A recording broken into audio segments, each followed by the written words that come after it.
भगवान का एक नाम दीनबंधु भी है,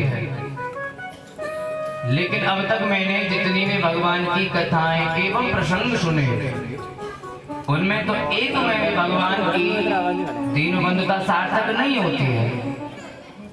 तो आप कोई ऐसा प्रसंग तो सुनाइए। भगवान को दीनबंधु कहते हैं, तो भगवान ने अपनी दीनबंधुता कहाँ सार्थक की है?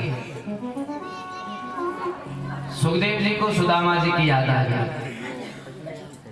बोले सुनो, हमारे भगवान के एक परम मित्र हैं। सुखदेव जी ने यहाँ उनका नाम नहीं लिया, नाम तो बाद में लिया है, लेकिन उनके लक्षणों को पहले गिना दिया कि वो कैसे हैं। सुदामा जी महाराज, हम सभी को भी उनकी कथा को बड़े ध्यान से सुनना चाहिए, क्योंकि हम सब लोग ऐसा समझते हैं कि सुदामा जी तो दरिद्री थे, वो निर्धन थे, उनके पास में कुछ भी नहीं था। वो किस कारण से दरिद्री बने, किस कारण से वो दरिद्र बनकर के एवं निर्धन बनकर के अपना जीवन व्यतीत करते थे। हमें अपने धर्म ग्रंथों को समझना पड़ेगा। न जाने कुछ लोग हमारे धर्म को भ्रष्ट करने के लिए हमारे धर्म के बारे में अपशब्द बातें करते हैं। कोई हमारे भगवान राम को, कोई कृष्ण को काल्पनिक बताते हैं, काल्पनिक बताते हैं, बोले ये कोई भगवान नहीं होते हैं। हमारे इतिहास पर लांछन लगाते हैं। उन्होंने सुदामा जी को भी दरिद्री बताया है, निर्धन बताया है, लेकिन वो सुदामा जी के बारे में जानते थे। सुदामा जी किस कारण से निर्धन रहे, तो यहाँ पहले सुखदेव जी ने उनके लक्षणों को गिनाया है कि कृष्ण स्यासी सखा कश्चित् ब्राह्मणो ब्रह्मवित्तम विरक्त इंद्रियार्थेषु प्रशांतात्मा जितेन्द्रियः। कृष्ण स्यासी सखा कश्चित्, कृष्ण के एक सखा है, जो है तो ब्राह्मण, लेकिन ब्राह्मणों में भी ब्राह्मणो ब्रह्मवित्तम, उत्तम कोटि के ब्राह्मण है, सर्वोत्तम ब्राह्मण है। बोले महाराज उत्तम कोटि के ब्राह्मण कैसे होते हैं? बोले विरक्त इंद्रियार्थेषु, अपने इंद्रियों से वो बिल्कुल विरक्त हो चुके हैं। प्रशांतात्मा जितेन्द्रियः, और हर एक अवस्था में, चाहे कैसी भी अवस्था है, अमीर है, गरीब है, संकट की घड़ी है, चाहे सुख की घड़ी है, वो एक ही समान है। प्रशांत आत्मा जितेन्द्रिय। अब तो महाराज बोला उनका नाम क्या है, तब जाकर के सुखदेव जी ने उनका नाम दिया कि उनका नाम है सुदामा। उन्होंने कभी भी अपने इंद्रियों के लिए कोई संयम नहीं किया, अपनी इंद्रियों को उन्होंने अपने वश में रख रखा है। कभी भी इंद्रियां उनकी कुछ भी चाहे, लेकिन इंद्रियों के वश में वो नहीं रहे, अपनी इंद्रियों को अपने अनुशासन में बांध करके रख रखा है, वश में कर लिया है। विरक्त इंद्रियार्थेषु प्रशांत आत्मा जितेन्द्रियः। इनके घर में एक अन्न का दाना तक नहीं है खाने के लिए, लेकिन फिर भी सुखी रहते हैं, फिर भी कोई भी परेशानी नहीं है, कोई दुख नहीं है। भले ही मेरे घर में खाने के लिए अन्न का दाना तक क्यों ना हो, अगर आज हमारे घर में वो बढ़िया प्रेम से दाल रोटी चल रही है, लेकिन सामने वाले के घर में अगर दाल बाटी बन गई तो हमें जलन होने लगती है। हम सोचते हैं कि हमें भी यही खाना है, लेकिन सुदामा जी पूरे जगत को देख रहे हैं, खूब सब आनंद से अपना जीवन व्यतीत कर रहे हैं, लेकिन मुझे जो परमात्मा ने दे दिया मैं उसी में सुखी हूँ, मैं उसी में संतुष्ट हूँ, मेरा मन फिर भी तृप्त है, मुझे किसी भी वस्तु की चाह नहीं है। कहते हैं और आप नंबर डाल दें कि एक बार बचपन के काल में सुदामा जी और कन्हैया जब गुरुकुल में विद्या का अध्ययन करते थे, तो उस समय का प्रसंग है संतों के द्वारा कही हुई ये कथा है, जगह जगह इसके प्रमाण भी मिलते हैं कि उसी उज्जैन नगरी में एक बुढ़िया रहती थी, बड़ी निर्धन बुढ़िया थी, उसके पास में कुछ भी नहीं था खाने के लिए। वो सिलोंच वृत्ति करने के लिए जाती थी। अब सिलोंच वृत्ति किसे कहते हैं? सिलोंच वृत्ति का तात्पर्य है कि जो जंगलों में से, खेतों में से जो फसल उगाई जाती है और फसल जब कट जाती है, जो जमीन की जो मालिक होते हैं किसान, उस फसल को अपने घर में ले आते हैं। अब उस फसल के कुछ दाने, अन्न के दाने जो खेतों में पड़े रह जाते हैं, उन्हें उठा करके जीवन व्यतीत करना, उसे कहते हैं सिलोंच वृत्ति। तो एक दादी है, एक अम्मा है, बुढ़िया है, इसके घर में कुछ भी खाने के लिए नहीं था। वे एक दिन जाकर के कुछ अन्न के दाने बीन करके लाया करते थे और उसी से अपना गुजारा किया करते थे। न इसके कोई आगे है, न कोई पीछे है, न इसका कोई पालन पोषण करने वाला है। एक दिन इसी ने कुछ भी नहीं खाया, तो शाम के समय ये खेतों में बीनने के लिए गई, तो वहां जाकर के इसने कुछ चने के दानों को इकट्ठा किया और एक पोटली में बांध करके अपने घर को ले आया। फिर मन में विचार किया, बोले अब तो सूर्यास्त हो गया, अब तो मैं खा नहीं सकती हूँ, सूर्यास्त के बाद हमें कुछ नहीं खाना चाहिए, रात्रि में भोजन नहीं करना चाहिए। तो मैंने ऐसा करती हूँ, इसी पोटली में बांध करके मैं अपनी कुटिया में रख देती हूँ, कल इसे खा लूंगी, कल मुझे अन्न बीनने के लिए नहीं जाना पड़ेगा। तो रात्रि में उस बुढ़िया ने उस पोटली को अपनी तकिया के नीचे, अपने उन कुछ कपड़ों के नीचे रख दिया और सो गई। रात्रि के समय उस नगरी में दो चोर आए, उन्हें कुछ और तो दिखा नहीं, वो कुटिया दिख गई। कुटिया में जब वो दोनों गए हैं तो उन्होंने देखा कि एक लाल कपड़े में, एक कपड़े में कुछ पोटली में बंधा हुआ है और इसने अपने सर के नीचे दबा रखा है। उन्होंने सोचा ये जरूर कोई मूल्यवान वस्तु है, तभी से अपने सर के नीचे लगा करके सो रही है। लेकिन इन चोरों को नहीं पता कि उस बुढ़िया के लिए तो ये चने के दाने ही बहुत मूल्यवान है। जिसके लिए खाने के लिए, जिसके जीवन में कुछ की प्राप्ति ना हो, उसके लिए तो वो थोड़े से अन्न के दाने भी मूल्यवान हो जाते हैं। चोर गए, जाकर के उन्होंने उस पोटली को उठा लिया।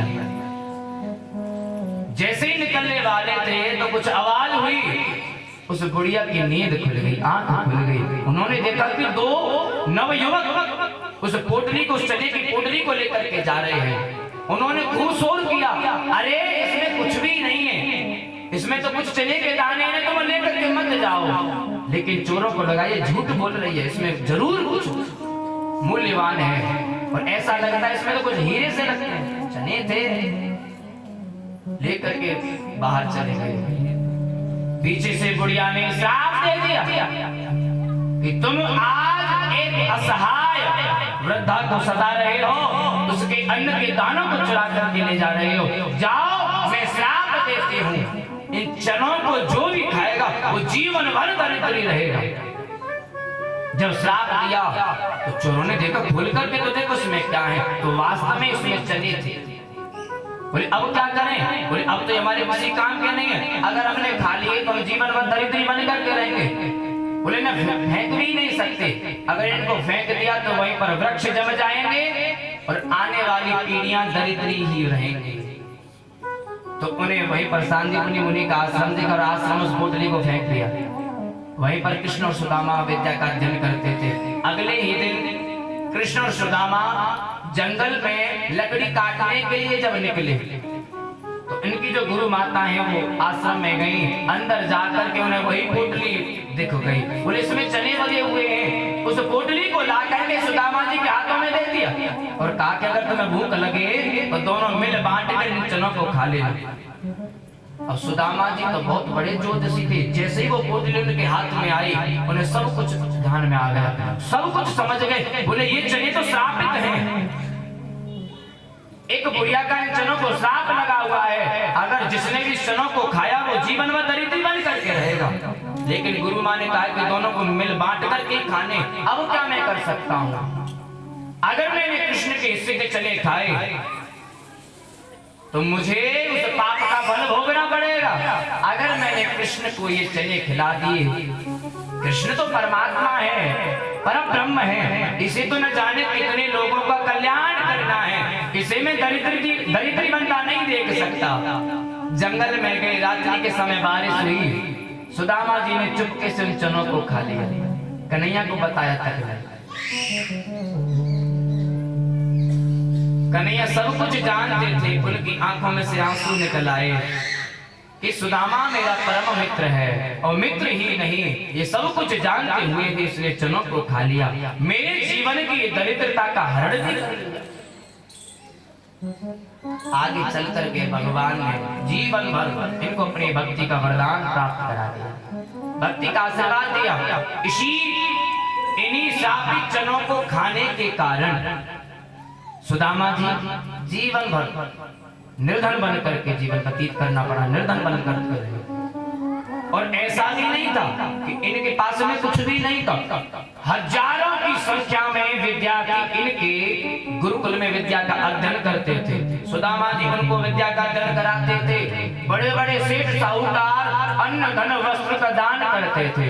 लेकिन सुदामा जी जानते थे कि ये सब विद्यार्थियों का हिस्सा है, मैं इस आश्रम का एक भी अन्न का दाना अपने घर ले जाकर के अपने बच्चों को नहीं खिलाऊंगा, मैं भिक्षा मांगूंगा, जो भी मुझे मिल जाएगा मैं खाऊंगा, अपने बच्चों को खिलाऊंगा, लेकिन आश्रम में आए हुए अन्न का एक दाना अपने घर तक नहीं ले जाऊंगा। सुदामा जी मारा सिद्धांतवादी थे, वो जानते थे परिश्रम कोई और करता है उसके फल को मैं खा जाऊं, आया किसी और के लिए उसके फल को मैं खा जाऊं तो ये ठीक नहीं है। सुदामा जी इन्हीं चनों को खाने की वजह से जीवन भर निर्धन बने रहे, लेकिन भले ही निर्धन बने रहे, लेकिन ये फिर भी धनवान थे, क्योंकि इनके पास में भगवान का नाम रूपी धन जो था। ये जानते थे इस दुनिया में सबसे बड़ा धन है तो वो है भगवान का नाम रूपी धन। इस दुनिया में कोई बलवान होता है, कोई धनवान होता है, कोई परिवार में बड़ा होता है, लेकिन वास्तव में तो वही धनवान है जिसके पास में भगवान का नाम रूपी धन होता है। और अब तो महाराज सुदामा जी सब कुछ जानते थे। एक दिन क्या हुआ कि सुशीला को पता चल गया, एक द्वार पर कोई भिक्षुक आया भिक्षा मांगने के लिए। तो सुशीला ने कह दिया महाराज मैं तुम्हें भिक्षा नहीं दे सकती। बोले क्यों नहीं दे सकती हो? कि मेरे घर में एक दरिद्रता नाम की कन्या का जन्म हुआ है, मेरे घर में तो सूतक लगी हुई है। भिक्षुक सब कुछ समझ गए, उन्होंने कहा तो इस दरिद्रता को समाप्त क्यों नहीं कर देती? सुशीला ने कहा मैं कैसे समाप्त करूं कि देख तेरे पति है ना सुदामा, उनका एक मित्र है बचपन का मित्र श्री कृष्ण, और वो द्वारिका का राजा है। तू अपने पति को उस अपने मित्र के पास में क्यों नहीं भेज देती, उस कृष्ण के पास में क्यों नहीं भेजती है? अरे जब तेरा पति वहां जाएगा तो वो कुछ ना कुछ जरूर देगा और तुम्हारे घर में से दरिद्रता समाप्त हो जाएगी।